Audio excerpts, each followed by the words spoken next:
বাবার পক্ষ হয়ে আজ কিছু কথা।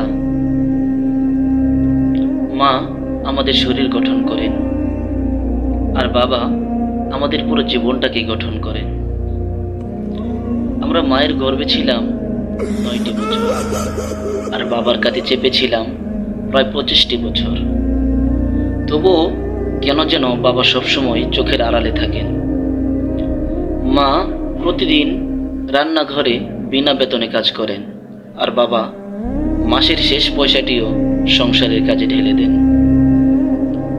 মা বাবা দুজনেই সমানভাবে ভালোবাসেন, তবুও মা যেন ভালোবাসার মঞ্চে এক ধাপ এগিয়ে আছেন, আর বাবা কেমন যেন নীরবে দাঁড়িয়ে থাকা একটা প্রেক্ষাপট। মা নিজের হাতে আমাদের প্রিয় খাবারগুলো বানিয়ে দেন, আর বাবা চুপচাপ দোকান ঘুরে সন্তানের সেই প্রিয় জিনিসটি এনে দেন। মায়ের ভালোবাসা আমাদের সবার চোখেই পড়ে, কিন্তু বাবার ভালোবাসা হয়তো মাটির নিচে থাকা সেই শেকড়ের মতো, যা না দেখলে বোঝা যায় না, কিন্তু সেই গাছটা দাঁড়িয়ে থাকার পিছনে একমাত্র সেই শিকড়েরই অবদান।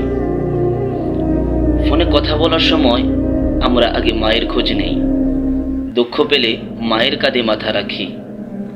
বাবা তখন দরজার বাইরে দাঁড়িয়ে থাকেন, শুধু চোখে থাকেন, মনে হয় কিছু বলতে চান কিন্তু বলেন না, যেন বলার অধিকারটাও হারিয়ে ফেলেছেন। বাচ্চাদের আলমারি রঙিন জামায় ভর্তি, মায়ের শাড়ির আলমারিটাও বেশ সমৃদ্ধ, কিন্তু বাবার আছে মাত্র কয়েকটা জামা। নিজের প্রয়োজন মেটাতে মোটেও ভাবেন না তিনি, তবুও মুখে কোনো অভিযোগ নেই। অনেকের মায়ের তো আবার গয়নার বাক্স ভর্তি সোনা রূপা, আর অনেকের বাবার আঙ্গুলে সেই একটাই আংটি যেটা তিনি বিয়ের সময় পরেছিলেন। তবুও মায়ের গয়নাতে ঘাটতি থাকলে সে বলতেই পারেন, কিন্তু বাবার নেই কোনো চাহিদা। বাবা সকাল থেকে রাত পর্যন্ত সংসারের জন্য পরিশ্রম করেন। অনেকের বাবা অফিস থেকে ক্লান্ত হয়ে ফেরেন, তবুও ঘরে ঢুকে সন্তানের মুখ দেখেই সব ক্লান্তি ভুলে যান।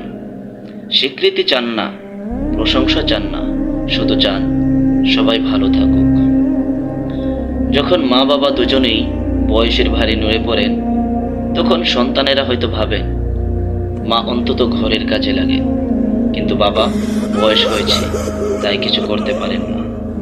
হয়তো বাবাই সংসারের সেই নীরব মেরুদণ্ড, যিনি সামনে থাকেন না, কিন্তু তার কারণেই গোটা পরিবারটা দাঁড়িয়ে থাকে। তাই হয়তো বাবা পিছিয়ে থাকেন না, তিনি ইচ্ছে করেই সামনে আসেন না, কারণ তিনি জানেন তিনি বাবা, তার ভালোবাসা প্রমাণ করতে হয় না, তার মনের মধ্যে ভালোবাসা সন্তানের জন্য অমর হয়ে থাকেন। এটাই বাবা।